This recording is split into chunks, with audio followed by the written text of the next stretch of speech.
বলো একবার জয় শ্রীরাম বলো। জয় শ্রীরাম। এদিকে তাকিয়ে বলো, বলো জয় শ্রী জয় শ্রীরাম।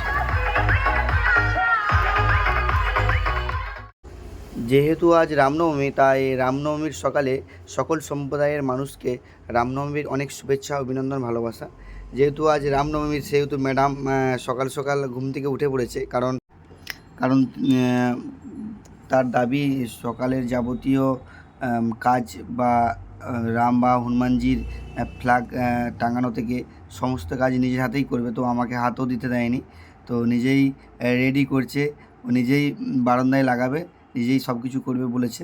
তো তারই প্রস্তুতি চলছে। তো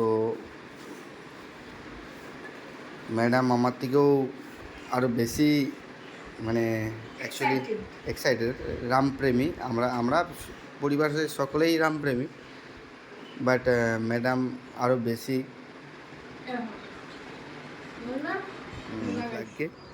দেখি একটু বলো একবার জয় শ্রীরাম বলো। জয় শ্রীরাম। এদিকে তাকিয়ে বলো, বলো জয় শ্রী।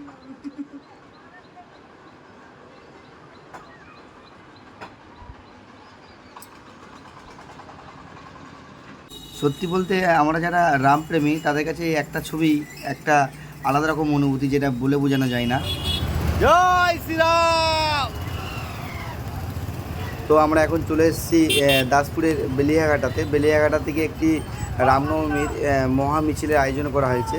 তো হিন্দু সংহতির সকলেই, প্রায় সকল রামপ্রেমী বা হনুমান প্রেমী সকলেই এই মিছিলে, এই শোভাযাত্রায় অংশগ্রহণ করেছে। জয় শ্রীরাম।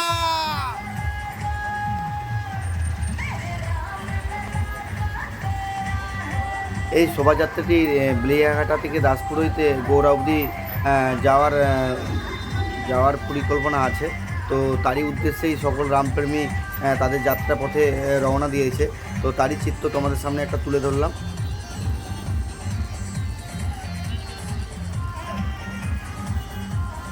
আমাদের এই মিছিল থেকে তাড়াতাড়ি চলে আসতে হয়েছিল, কারণ আমরা যেই বুথে থাকি, দাসপুরের 7 রানাপুর বুথ।